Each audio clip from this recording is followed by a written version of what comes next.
I'm sick of the Christian podcast. It's like, all you got to do is have sex with your husband and you're going to be fine. It's like, it's not that simple. We tried the let's do it every day challenge. How long did that last? This is the podcast that I haven't heard. Like the honest real. I realized that women compete with other women, even in their own mind. We do. I came upstairs and I dropped the book and I said, other women could never. And I was just like. You basically said, Pastor so-and-so would never. Got him. Men love to fix things. I know my husband, when I'm like, no, just listen. Yeah, Don't I have a fix. solution for all her He's problems. like sweating. A good man, I believe, wants to cause his wife to, trying to word this in such a way. Keep the video up, please. I started laughing like I'm 12. Thank you. A good man wants their wife to experience enjoyment. Hey, so I'm back again with my lovely wife, back. Julie. Say hello. Hello. This is What Men Really Want and What Women Really Want, part 2. Mm-hmm. And we're going to talk today about what men really want is physical touch and appreciation. Okay. What women really want is words of affirmation and... Hugs. I don't remember. affection. Oh, yeah. So we're going to make a distinction between physical touch and affection, and then appreciation and words of affirmation. Okay. So we're going to break this down. By the way, if you're new, I want you to hit the subscribe button and watch this entire series because we got a playlist with all 4 parts, okay? And my wife and I have been married for almost 20 years. We're going to come up on 20. We're coming up to our 20th year very soon. We've been together for 23 years. 22 years? No. We were only together for 2 years before we got married. Yeah, 2 years. We were trying to jumpstart this thing. And then we've got an 18-year-old daughter, and we have a 10-year-old, and we have a dog I hate. Yeah. Okay, so... Poor Star. Yeah, you're joining us from New York City. And let's just jump right in. We're not going to hold back. You also need to know this. We are not scripting this. As you can tell, there are no notes. And the reason why there are no notes is because we wanted to be authentic and we wanted to teach with our lives. And to be honest with you, I wanted to get the raw, unfiltered, you know what I'm saying? Because if you prepare it. My phone is dead. I couldn't even grab a note if I tried. He wouldn't even let me grab my notes or anything. Yeah, nothing. because I got nothing. I don't even have a teleprompter. There's nothing. You guys don't need another Christian couple just saying stuff that sounds good. Because a lot of these people, they're real good with their words. You know what I mean? They got the word play and they're dropping all these one-liners. What you need to do is, I'm like, okay. Your wife yells at you. Your wife hates you guys hate each other. There's been times where we've been at marriage conferences and we're looking up front. And we're like, these people hate each other. So I just felt like hidden for me. For this, and listen, I just felt like the value would be what men really want and what women really want. So let's break it down. Okay. So men want physical touch and they want affirmation. Okay. Right. So all men? Well, let's talk about it. Okay. Let's talk about that. Because I feel like I would say when we first got married in our 20s, I would be like, yeah, you're right. That's what they want. But now I'm in my 40s and I counsel so many women and I feel like it's different in that other season. So maybe you could enlighten me. I don't know. Maybe it's just a coincidence. Marriages go through seasons. You know what I mean? And I think that sometimes, let me just empathize with all the men right now. Yeah. Because this is the podcast that I haven't heard. The honest real. You know what I'm saying? Yeah. Well, right now, nobody's coming to save us. If you're a man right now, nobody's going to write you a check. Nobody's going to buy you a house. Nobody's going to do it for you. And by the way, America, I'm speaking on behalf of the Americans, but I mean, my Canadian brothers are going through the same thing. My European brothers are experiencing the same thing. It's hard to be a man, right? You can't just get a job and, provide for your wife to be a stay-at-home mom and all that. That is not the norm anymore. You just go back one generation. My dad, he worked at he worked at McDonald's when he was Your mom worked at White Castle. Yeah. That's why you said it. I know, exactly. Shout out all my if you know what White Castle is, Ooh, let me know so your good. order in the comment section right now. But McDonald's is where my dad worked as a teenager. He graduated high school and got a job at a steel mill in Northwest Indiana. And this was in the 80s. And guess what? He made enough money to buy a house, buy a new car.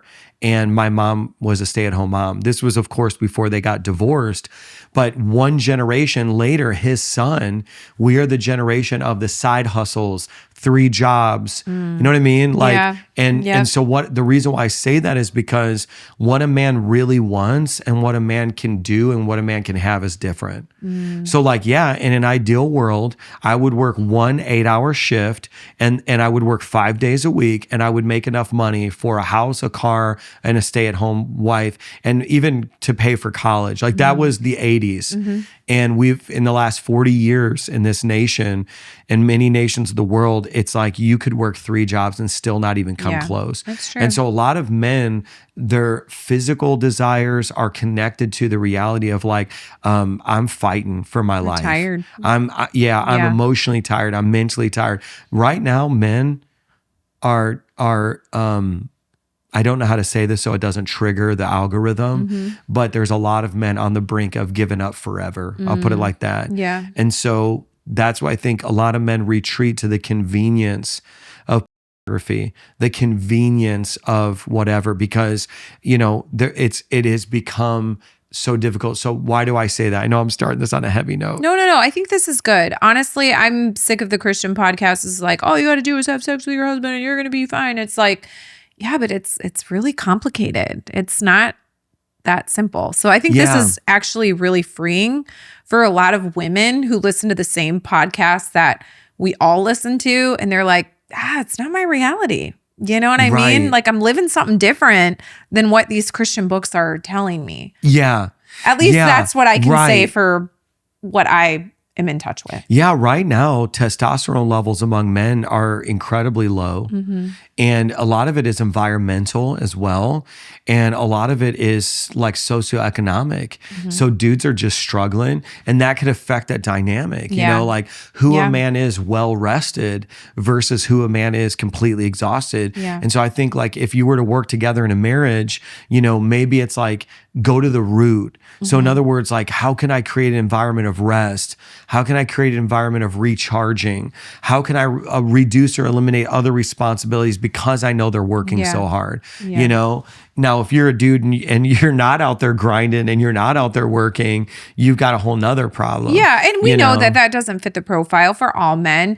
There are some men who are like, I'm fine, brah, and they're in the comments okay, good for you, great, we're proud. I just wanted to bring up the fact that there's this whole other group of men that when they listen to that stuff, they need to hear man, it's I want to be a man after God's own heart. I want a godly marriage. I want that part of my life to be fulfilled, but it's complicated, you know, abuse even and all those things. I remember we tried the let's do it every day challenge.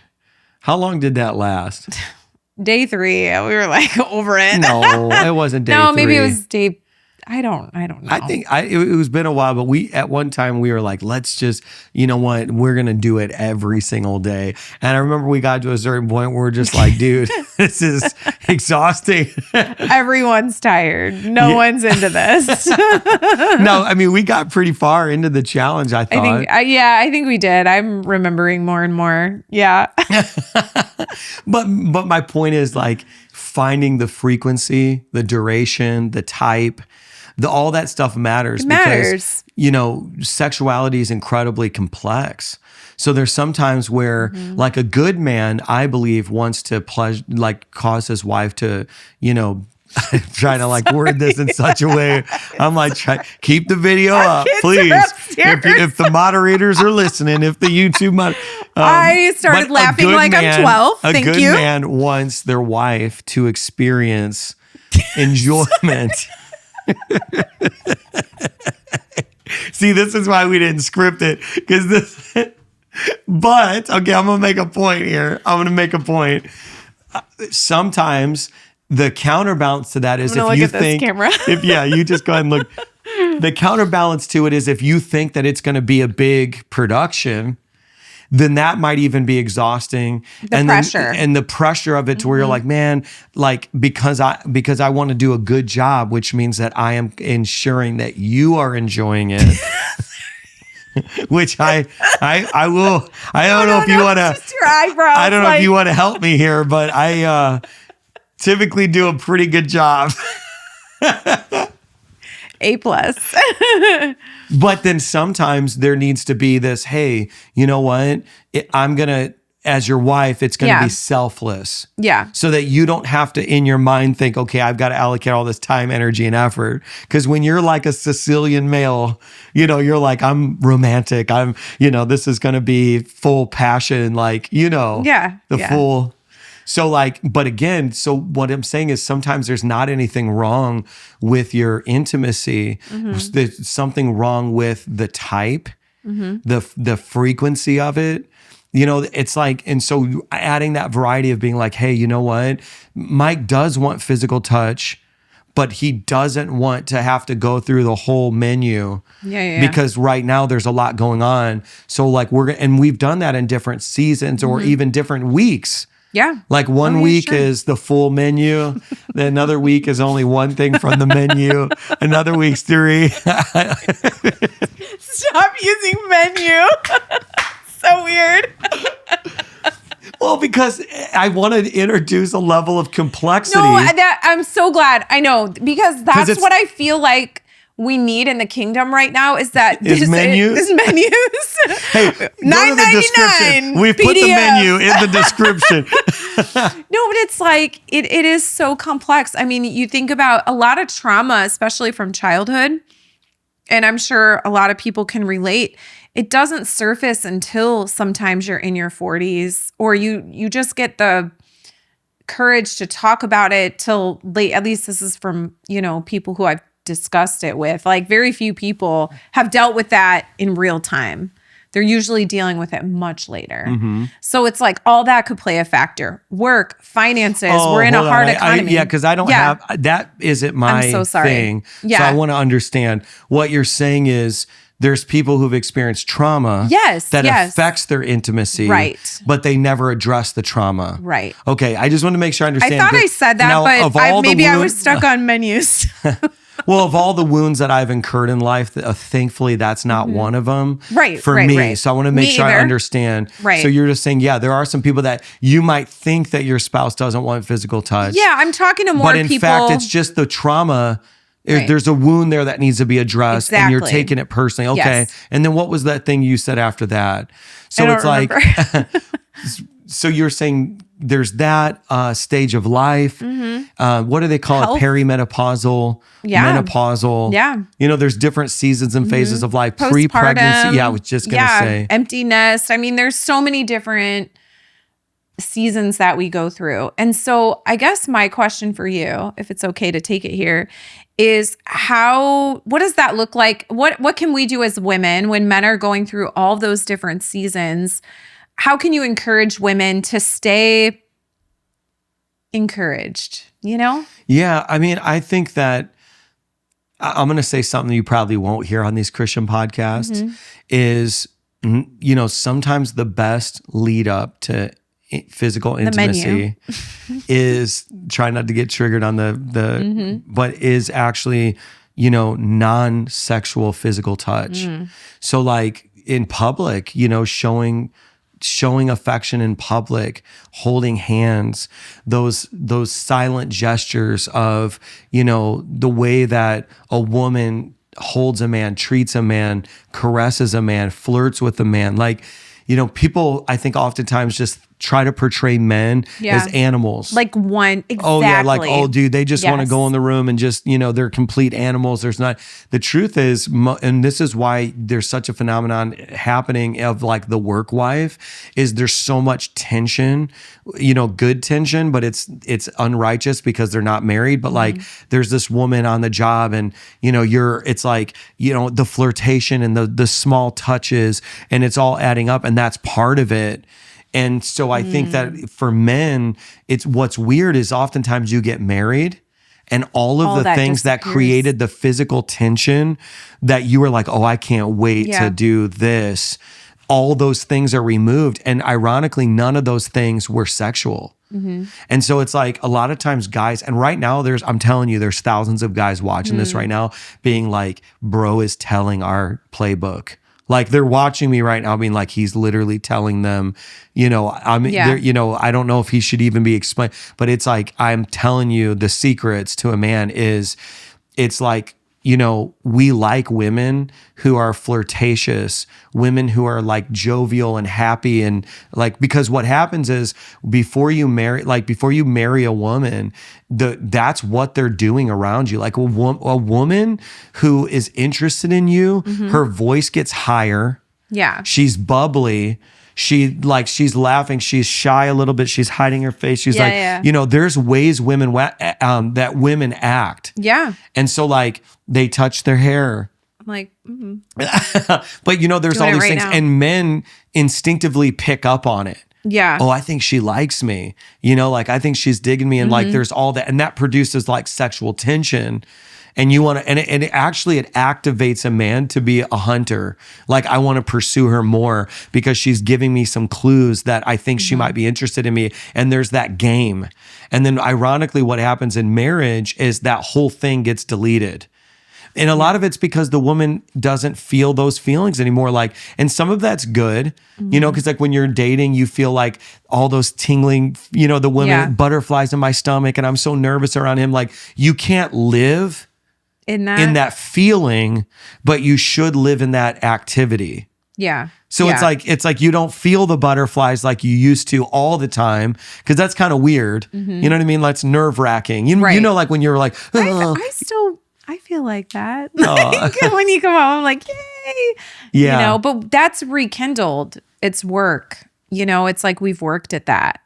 And I'm so glad you brought that up, because that's a conversation that we've talked about a lot in our own marriage.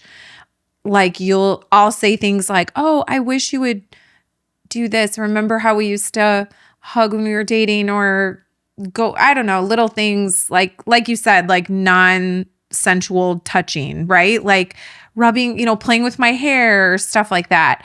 And then you've also brought up like, hey, I really like when you are engaged with what I'm talking about and you're talking back to me. And it's like, you think those things are on autopilot in marriage, but you actually just go on autopilot and you stop, like you just start existing. And a lot of it's survival, it doesn't come from like me waking up in the morning and think, how can I make him feel insignificant by not laughing at his jokes and not, engaging, flirting or whatever.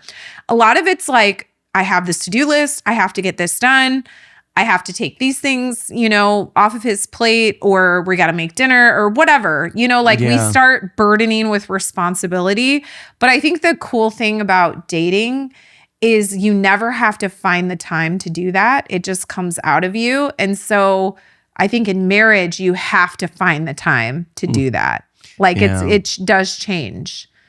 Yeah. I don't know. I don't know if that's because helpful. when you're dating, you prioritize. Right. I remember that I drove 400 miles in one day to take you to Red Lobster. Yes, you did. And I was a college student. Yes. I lived 200 miles away. Yep.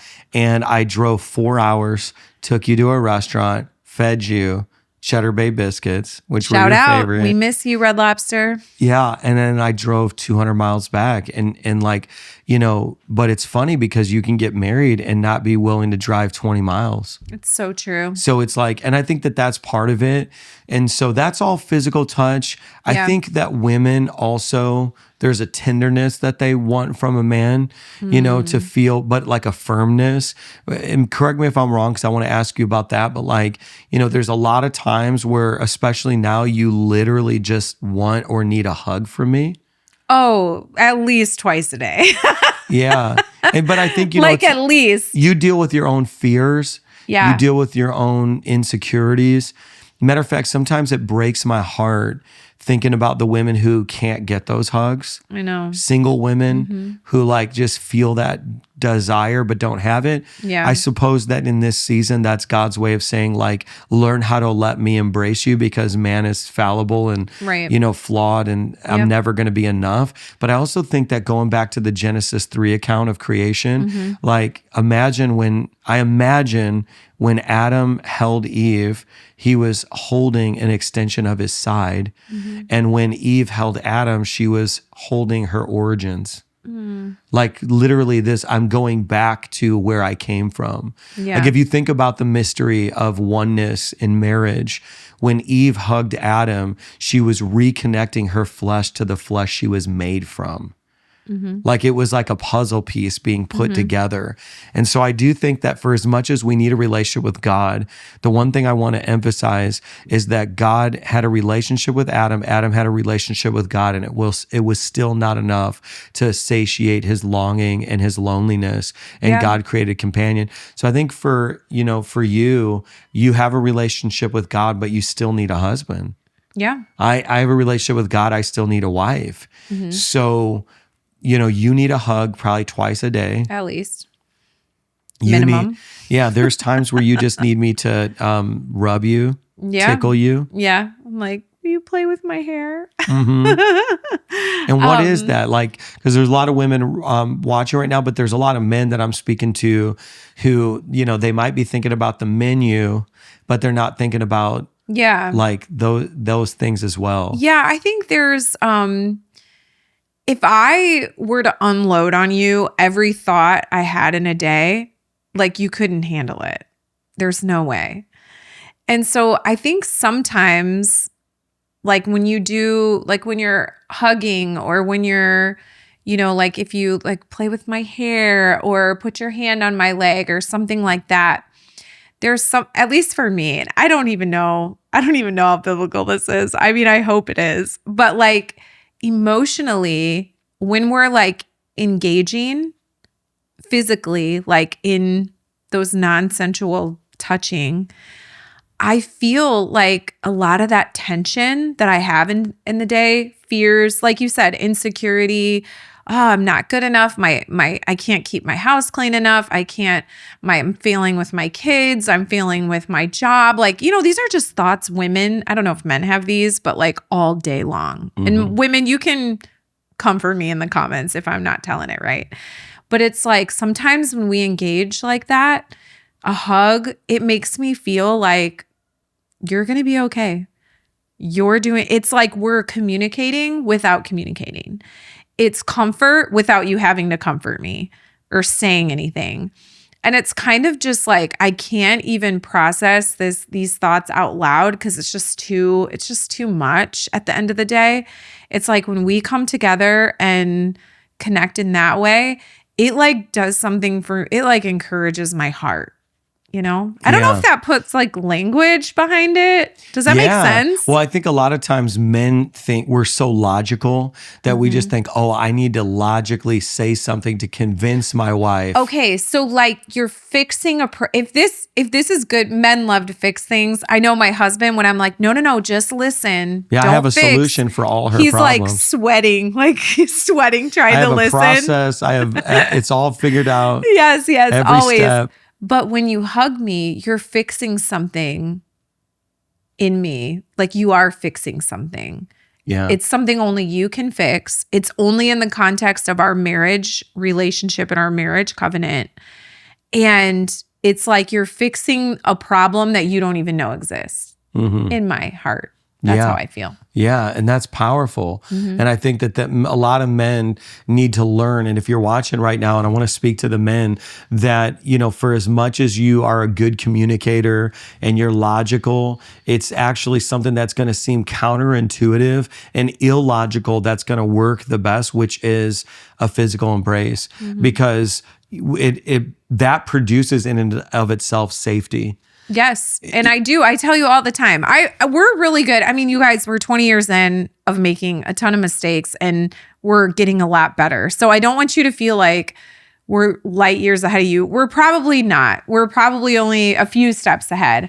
But I will say that's something we've gotten better at, is just constantly verbalizing like, hey, when you do that, that really helps me. That really encourages me, or, Yeah, and that I agree. And I think a lot of arguments can be solved by giving your wife a snack and by hugging her, which to me sounds like how you care for a puppy. You know what I mean? It's like Sometimes the same, it's literally the same prescription, like give them a treat and scratch them, Yeah. But it's funny because women's brains are wired differently than men, and you are thinking a lot of complex thoughts all day. And there's something about, there's that phenomenon where women's brains can almost turn off in the presence of the right man. And there's a lot of viral videos where women are like, when my husband's driving, I have no idea where we're going, how we're getting there. I don't care. Airports. Can't help you. Yeah. It's because it's like the presence of a strong man will make a strong woman feel like she's able to actually stop. And I think that that's one of the biggest compliments is a silent or quiet wife in the presence of a man is almost an indicator of how much they trust you. Yeah. And so it's like, I've learned that over the years as well. Like, the fact that you don't know, you don't care is the evidence that you trust that I've got it locked down. Right. Now, on the other hand, what I've learned is that, and I'm going to really step into enemy territory. Okay. And I want, by the way, if you haven't subscribed yet, you need to hit the subscribe button, and you need to watch all 4 of these episodes, and you need to heal your marriage. And God divinely sent this podcast to you. So go ahead and just slide your thumb over and hit the subscribe button and watch it animate and join this thing. But let me just say, I'm going into enemy territory. I don't know what you're going to say. I realize that women compete with other women, even in their own mind. We do. You do it on accident. Oh, I'm not going to say what you said today, but you'll say a statement like, I'll say what I said. Our house is clean. So-and-so wouldn't do this.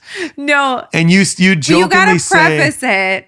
Okay, pull the mic up close for it. So, I'm not outing. I'm just saying men have their own problems. All right, you ain't telling no lies. Men have their own problems, and I'm going to out men. I'm doing it. But what I've observed is that I get into the nitty gritty. Not just you, but all women. No, but I want to give context because I don't want to make it about cleaning. This was not about cleaning.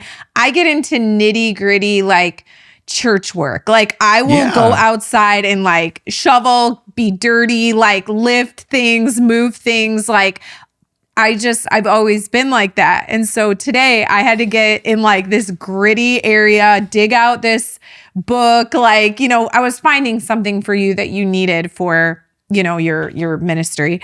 And I came upstairs and I dropped the book and I said, other women could never. And I was just like, you basically said Pastor so-and-so would never. Got him. But the thing was, what you were doing was you were comparing and you were saying I know. And it's almost like a woman doesn't necessarily have a problem with her house being dirty sometimes. But if you find out another woman's house is clean. If I come over and your house dirty, I literally don't care. Just so we're clear. That's what I'm trying to say. But I don't want you to come over to mine and it be dirty. Yes. So there's this kind of comparison thing. Right. If you got your hair done, but my roots are showing, then I'm making an appointment next week. I'm making an appointment. I got to get it right. And I think that's why Louis Vuitton is exploding right now, because Louis Vuitton as a brand, it gives women. We all want in there. Yeah, it's like a status. It's like a, hey, look, I got something going for myself too. And it's related to the social hierarchy. It's related to the feeling of how do I measure up against other women? Do I work more, or do I work less? Do I have more grays or less grays? Do I weigh more or do I weigh less? And women, and I'm making a point, so stay with me. Because I'm an encouraging preacher. I end with encouragement, even if we got to do some surgery. But the comparison is what it could cause some anxiety. The comparison could cause even feelings of inadequacy. Yeah. Because how do I stack up against these other women, right? Yeah. But the encouraging thing is that if you can get to the point where you're like, you know what, God, this is my journey with my husband, my marriage, my relationship, my children, my house. And it's not even comparable. It's like a thumbprint. Your thumbprint is the only one. There's 7 billion people, one thumbprint. There's, whatever. There's millions of marriages, but there's only one of yours, that configuration. And therefore, I'm not going to compare to anybody else. Then you could say, who am I measuring against? Myself, right? And so what does that mean? Sometimes the house is going to be dirty because this is my house. And the decision we made was to sleep instead of clean. And that's okay. Now, if it's always dirty, that's a problem. Or, hey, you know what? I'll get my hair done when I get my hair done, or I'll let the grays out because I'm going to rock the grays and that's the look I want to go for. I'm not. I'm just telling you. But more power to you if you are. Right. But the encouragement is, and I think the encouragement is, if you'll embrace who God has called your family to be and stop comparing your family against another family, because that creates this artificial goal where it's like, don't try to be the Signorellis because our life doesn't make sense for your life, right? Yeah. And our marriage may not. Like the way we do life and the rhythms and how what's special to us may not be special to you. You know, like staying in is a better date night for us than going out. But and sometimes we go out. Sometimes, yeah. But like when you ask, like, do you want to go out or stay in? What do I always say? Yeah. Well, we are on the Lower East Side of Manhattan the last time we went on a date. And this is the stupid millennials messing up for me. That was the last date we went on. That was the last one. And the funny thing was, I said, you know what? We love Mexican food. Yeah. And so I looked up a place in the Lower East Side of Manhattan because we live in Queens. And it was like, I want to have the best Mexican in my life. So this place was 5-star rated. Every single review, this place is amazing. It's the best ever. We get Lies. there. They put down on my plate boiled chicken. We've determined that review was a lie. Well, here's what happened. Then they pour this sauce over. It was the worst food I've ever in my life. And then I found online that all those reviews were a joke. And that place is so bad that all the hipsters and the young people reviewed it 5 stars and did that as they're trolling you. So it was the worst date the worst food we've ever had on a date. Then we go walking down the street. There's that guy butt naked. He was face down naked on the ground. Yeah, he was okay. Don't worry. We checked on him. And I thought, this is why I order DoorDash. This is why. But the thing is that for us, that's the season we're in. Yeah. That's what we're doing. We work super hard. We're tired at the end of the week. Like we're out and about running around. And so by the time Friday hits, like we're ready to be home. Yeah. And what I wanted to say to everybody watching right now is this is why words of affirmation are so important, because your spouse already feels like they're failing. And when you're critical, you're only contributing to the voice of criticism that's inside of their own mind. So you're basically, you're collaborating with the accuser instead of actually breaking them out of the accusation. And so like women, you already feel like, how do I stack up against the other women? Yeah. You know, well, how is my body versus their body? How's my hair versus their hair? My nail versus their nail? Yeah, we're listening to the as women, we're listening to the demonic chatter all day long. Now, of course, we try to cast down every thought. We try to silence that. But the reality is if you're a man watching, there is a plan against your wife from the enemy to destroy her, to destroy how she feels about herself, destroy her marriage, destroy her sexuality, destroy her confidence, destroy her motherhood. So like, don't partner with that. If there is a genuine concern, try giving words of affirmation in the area that she is killing it. Or maybe try encouraging her in the areas where she wants to kill it. Like, for example, if she's struggling with her weight, you don't have to, like, don't buy her workout clothes. Like, maybe just be like, hey, you know, I love you. Do that, no. I want to go on record because they're like, he did what? You're gonna start some gossip. He didn't buy me a treadmill. He did not buy me workout clothes. But if he did, I would cry. Like I would not be encouraged by that. You know, so you really have to ask the Holy Spirit. And this is why I think the Holy Spirit is that it's a part of that threefold cord, right? Yeah. And a threefold cord Ecclesiastes. is not easily broken. There's a husband, a wife, and the Holy Spirit. And the Holy Spirit will literally tell me or help me, like when I do want to be disrespectful, when I do think like, okay, he's had a stressful day, but I know he needs something. What does he need? He may not even know what he needs. Sometimes the Holy Spirit will be like, just celebrate. Yeah. Or just go to bed and leave him alone. Sometimes that's a strategy. But I always ask the Holy Spirit. And I think like for your wife, asking the Holy Spirit, show me how I can encourage my wife today.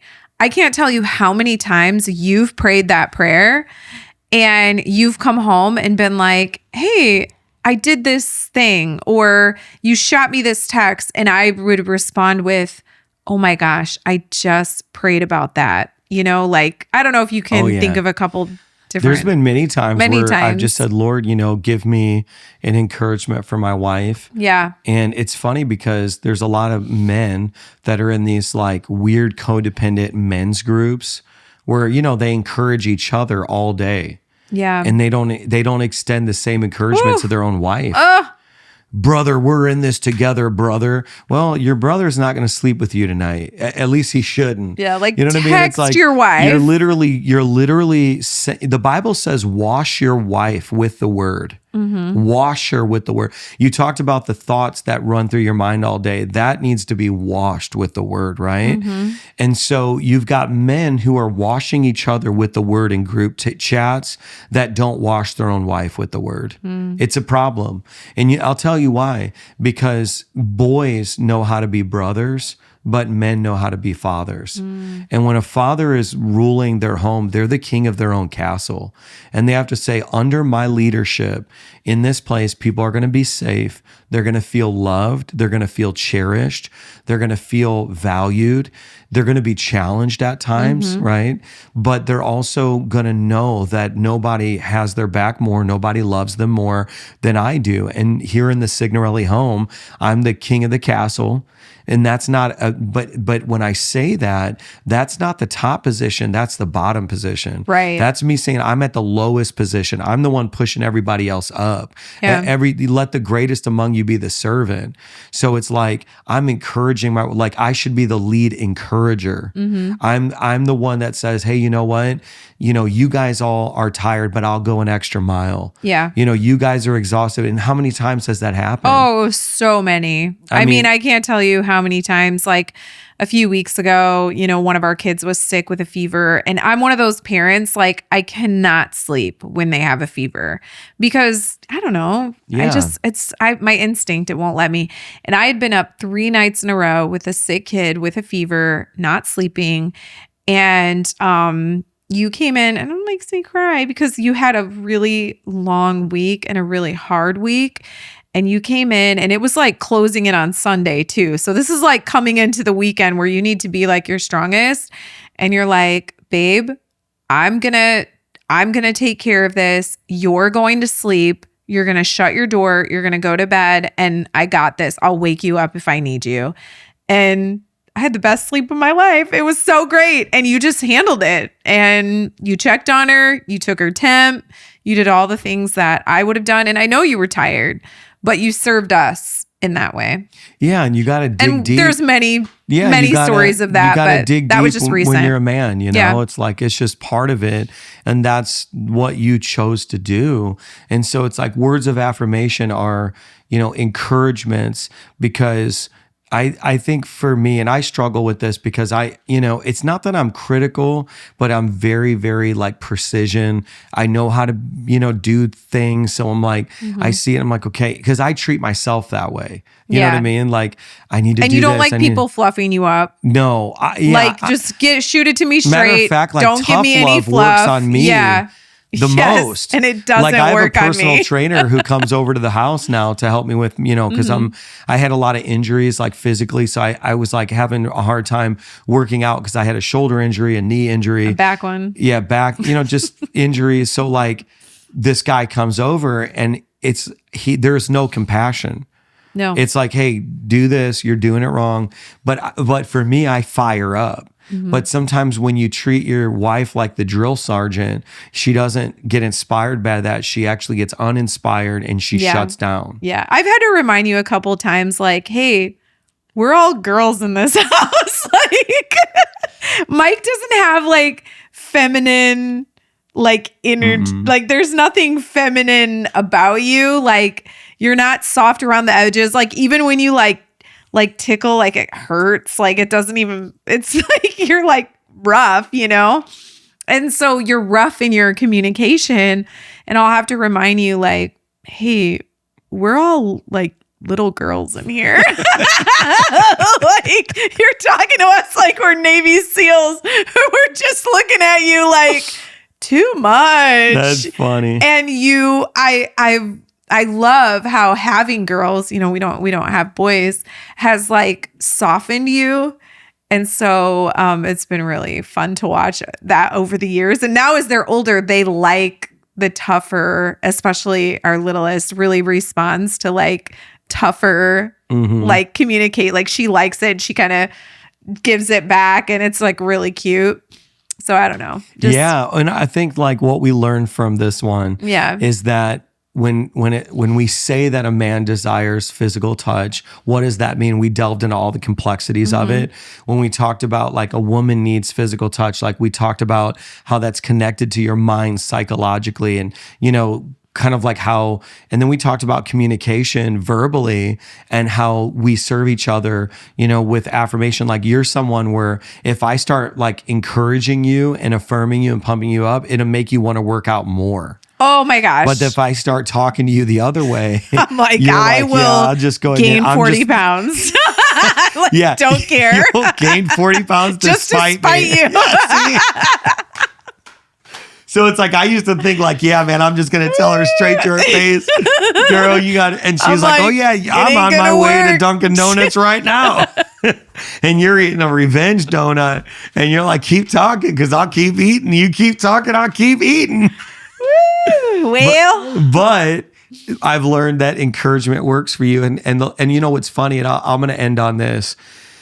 You know, the lowest form of prophecy in the New Testament, if you read the scriptures, is exhort and encourage. Okay, look, let's go to the wide angle. I'm holding my hand. Trying to tell you and Julie's like, you're doing something weird. It just looks so This bizarre. looks weird on camera if I go like this. Yeah, it's I'm holding weird. my leg I up. think people have like a whole theory about that. I don't know. Like, About what's a theory? probably some new age thing you're doing. You're so silly. I just know how they're bored. They gotta think of something. I was trying to do it without. She looked at me like, "Hey, you don't hold your leg." A trauma response. I know it's because like you got low key nervousness, but I'm like, stop doing that. Well, my wife has seen me garner like 70 million views online, and unfortunately people pick apart every single thing you do and they attribute meaning to it that's not there. Right. And so you probably are trying to avoid me getting a video coming out about how I did namaste or something on or whatever I was doing. I was like, really just holding my leg up. I was trying to figure out, where is it going through? I was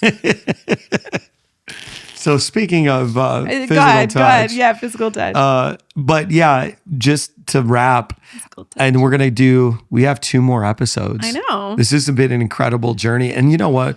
The fact that we're laughing together, like, did you know that there would be another couple where if the guy was like, you know, holding his leg and the woman thought it was weird, that could be a full-blown argument? Yeah. I do want to say like that in and of itself was an object lesson because I don't have any ego about me. I don't take things personally in an offensive way. And we laughed about it. Right? You got the giggles? I got the giggles from it. Yeah, I'm sorry. But you've seen the guys who blow up over that kind of stuff. Yeah. And they're just, so it's like, I guess the lesson from this is you get to choose how you react. Yeah. And it's always a choice. Yeah. And anger and bitterness and rage and ego and pride makes you feel like you don't have a choice. Right. But you actually, it's like, yeah, whatever. Yeah. And by the way, if you are like one of those Christian marriage speakers and you talk about how you're not supposed to blow up on your wife, but you do blow up on your wife, we could tell.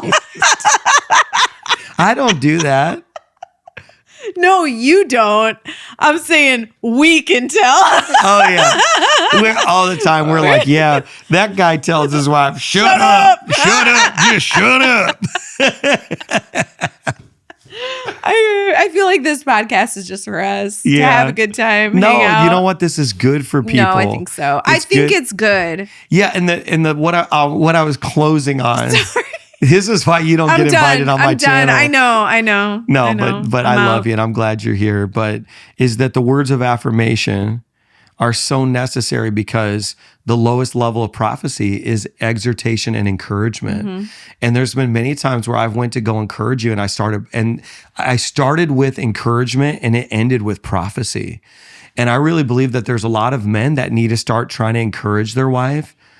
I don't know if you're ready to share that testimony publicly, I was but like just thinking about that. Yeah, go ahead. Let's save it. You can save it. Okay. Cliffhanger. Yeah, cliffhanger. Let's save it. Hey, so do this. 2 things. I want you to subscribe to the channel and let God just work and heal your marriage. And let us know in the comment section, what were the things that really meant the most to you? Let's talk. We're going to be in the comments. You'll be in the comments, I think. I'll be in the comments. I'll try. Yeah. And then I make no promises. Here, I want you to go ahead and tap this video. This is a playlist and just binge the whole thing. I'll see you in the next one.